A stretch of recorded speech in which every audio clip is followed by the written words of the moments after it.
ये आकाशवाणी है। अब आप शुभ्रा शर्मा से समाचार सुनिए। केंद्रीय मंत्रिमंडल की निवेश समिति ने 33,000 करोड़ रुपए के निवेश से 13 बिजली परियोजनाओं को मंजूरी दे दी है। इनमें 10 परियोजनाएं पारेषण, 1 पनबिजली और 2 ताप विद्युत से संबंधित हैं। समिति ने कल नई दिल्ली में अपनी बैठक में 20 बिजली परियोजनाओं की समीक्षा की, जिनमें से अधिकतर परियोजनाएं पर्यावरण और वन मंत्रालय की मंजूरी के लिए लंबित हैं। सरकारी विज्ञप्ति में कहा गया है कि विशेषज्ञ सलाहकार समिति पहले ही पर्यावरण और वन मंत्रालय से एक परियोजना को मंजूरी देने की सिफारिश कर चुकी है। समिति ने लगभग $7 अरब के निवेश से 25 तेल और गैस खंडों को भी मंजूरी दी। इनमें से 16 खंडों को सशर्त मंजूरी दी गई है, जबकि 9 खंडों को बिना शर्त मंजूरी दी गई है। वस्तु और सेवा कर संबंधी अधिकार प्राप्त समिति के अध्यक्ष सुशील कुमार मोदी ने कहा है कि इस कर व्यवस्था को सभी राज्य अपनाने पर सहमत हो गए हैं। उन्होंने कल मुंबई में संवाददाताओं से कहा कि अब राज्यों के पास नई कर व्यवस्था में शामिल न होने का विकल्प नहीं रह गया है। श्री मोदी ने कहा कि केंद्र और राज्यों की 80% चिंताओं का समाधान हो गया है और इस कर व्यवस्था में शामिल होने के लिए केंद्र से राज्यों को आर्थिक प्रोत्साहन दिया जाना चाहिए। उन्होंने इस बारे में कुछ नहीं कहा कि वस्तु और सेवा कर पर अमल कब से शुरू होगा। उन्होंने कहा कि इसे लागू करने के लिए एक मजबूत सूचना तंत्र की आवश्यकता है। वस्तु और सेवा कर में बिक्री कर, मूल्य संवर्धित कर और चुंगी को भी शामिल किया जाएगा।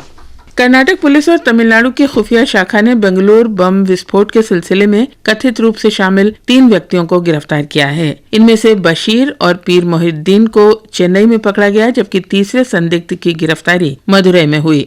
बशीर तिरुनेलवेली और पीर मोहिउद्दीन बेंगलुरु का रहने वाला है। पुलिस सूत्रों ने बताया कि शुरुआती जांच से पता चलता है कि ये दोनों एक प्रतिबंधित संगठन के सदस्य हैं। पुलिस सूत्रों ने ये भी बताया कि दोनों की गिरफ्तारी उनके मोबाइल फोन कॉल रिकॉर्ड के आधार पर हुई। बेंगलुरु में 17 अप्रैल को हुए बम विस्फोट में 17 लोग घायल हो गए थे। भारत के पूर्व प्रधान न्यायाधीश JS वर्मा का कल रात नई दिल्ली में निधन हो गया। 80 वर्षीय न्यायमूर्ति वर्मा दिल्ली में 16 दिसंबर के सामूहिक दुष्कर्म की घटना के बाद महिलाओं के प्रति अपराध रोकने के लिए कड़े कानून बनाने के वास्ते गठित पैनल के अध्यक्ष थे। वे 25 मार्च 1997 से 18 जनवरी 1998 तक देश के प्रधान न्यायाधीश रहे। उपराष्ट्रपति ने उनके निधन पर दुख व्यक्त किया है। प्रधानमंत्री डॉ. मनमोहन सिंह ने न्यायमूर्ति वर्मा के निधन पर शोक व्यक्त करते हुए कहा कि वे कानून की गहरी समझ रखते थे और जरूरी होने पर उपयुक्त सलाह भी देते थे।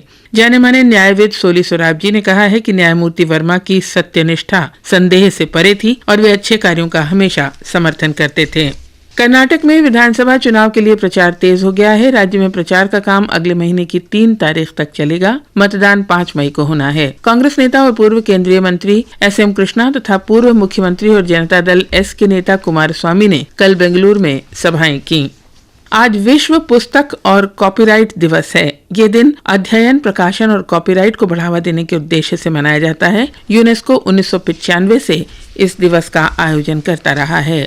IPL 2020 क्रिकेट टूर्नामेंट में आज बेंगलुरु में रॉयल चैलेंजर्स बेंगलोर का सामना पुणे वॉरियर्स से और दिल्ली में दिल्ली डेयरडेविल्स का सामना किंग्स 11 पंजाब से होगा। कल चेन्नई सुपर किंग्स ने राजस्थान रॉयल्स को रोमांचक मुकाबले में 5 विकेट से हरा दिया। इसके साथ ही ये समाचार बुलेटिन समाप्त हुआ।